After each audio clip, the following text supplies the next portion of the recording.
Now we move on to Indianapolis and Mike Pence at the 49er Colt game yesterday. Ladies and gentlemen, this is what pushing back looks like. Get used to this. This is what pushing back looks like. This is what the left not getting away with setting the narrative and determining who can and who can't say anything. This is what it looks like. This is what it looks like when you push back against it. You may find it uncomfortable. You may think, you may buy into this. No, gee, I wish the vice president hadn't gone in there and hijacked the Peyton Manning statue. Mike Pence didn't hijack anything. Players in the National Football League have hijacked that business. And what they are doing is causing that business great damage. The players... There's no First Amendment right here. Keep reading media people say, it's incredible. The players are simply exercising their First Amendment right. There's no First Amendment relevant here. In addition to that, you are not free from consequences of exercising your First Amendment rights. If you want to say what you want to say and be with who you want to be with, there are consequences, and you're not immune to those. And furthermore, nobody has to listen to what you say, and nobody has to watch what you do. So when you force your speech or behavior on people who don't want anything to do with it, you don't get the moral high ground. Not anymore. If you do that, you're going to have people walk out of the stadium. You're going to have people turn the games off. You're going to have fans not show up. You're going to have serious ratings problems. You're going to have great, great damage done to that business. And that is exactly what is happening here. Now, the very same media, the very same reporters and pundits who are praising players for kneeling and expressing their free speech views are now blasting Vice President Pence for walking out of the Colts-49er game and for expressing his free speech. They're claiming that what he did was a PR stunt. They're claiming that he and Trump cooked it up. They're claiming that they knew these players were going to kneel, and so they planned to go in there and sit there until the players kneel, and then Pence walks out. The proof for this is that supposedly the Pence media detail was told not to bother coming into the stadium, stay on the bus, that Pence wasn't going to be there very long. It's not Mike Pence that made this possible. It's the players for the San Francisco 49ers, and if any of the Colts were involved, who made this possible. This is what pushing back looks like, folks. This is what refusing to cede the moral high ground to the left looks like. And of course they're going to act like stuck pigs. They're going to react like they've been offended like no one ever has. How dare you take my PR stunt and convert it into your PR stunt? How dare you? And they're coming down on Pence, and they're coming down on Trump. But Pence and Trump are simply being consistent with what they have said from the get-go on all of this.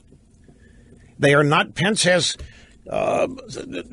children's son in Iraq. Don't forget this either. It was about a year ago. Mike Pence and his wife went to a performance of Hamilton on Broadway. Do you remember this? And during that performance, cast members decided to lecture Mike Pence, the vice president-elect, on the importance of protecting diversity. Pence just smiled, and he was polite, and he took it. He went to enjoy the performance.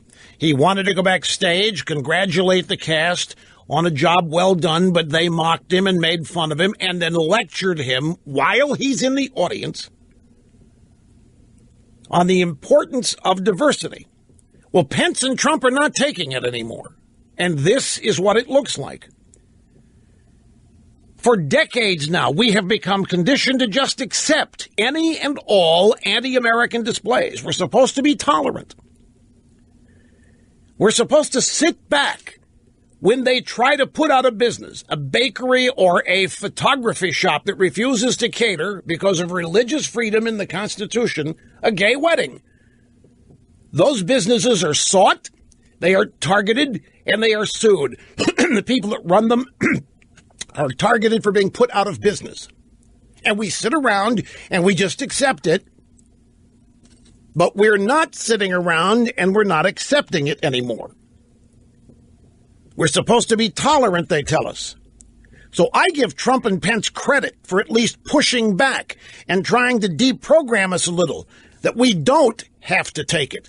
And I don't care if the media gets all upset and exercises the vice president wasted taxpayer money. You want to talk about wasting taxpayer money? How about a silly expenditure of money on a non-existent fact, collusion between Trump and Russia to rig the election, something that did not happen, something for which there is no evidence, and how much money has spent so far and how much of it has been wasted.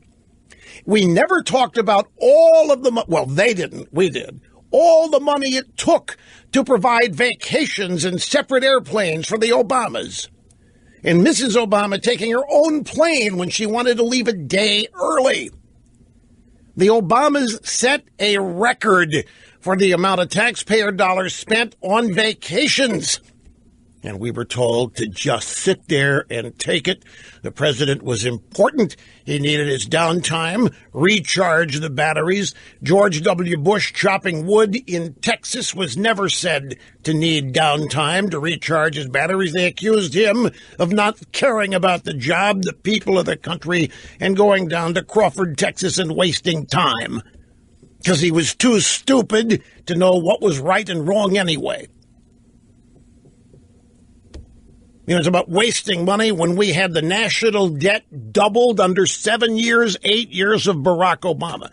This is what pushback looks like, ladies and gentlemen. When Mike Pence walks out as a protest, he is engaged in an unprincipled PR stunt, they say. But when players kneel to protest, why, that is principled behavior that you are not permitted to question, and you are not permitted to disagree with, and you are not permitted to comment.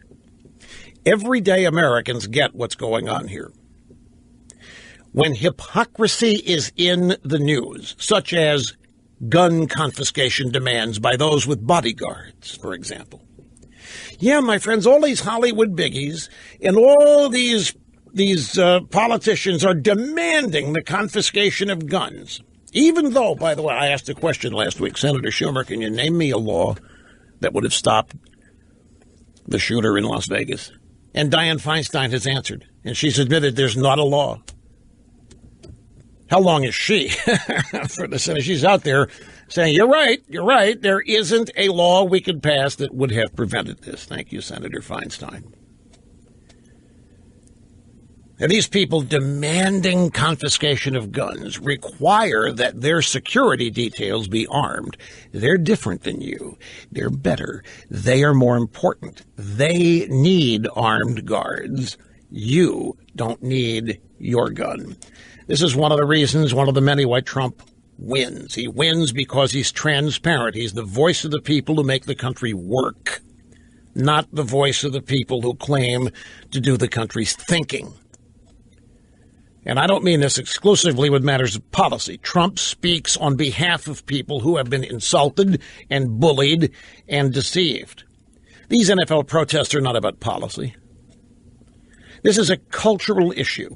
This is about damaging the National Football League. This is about inflicting as much harm on the NFL as possible, and it is wildly succeeding.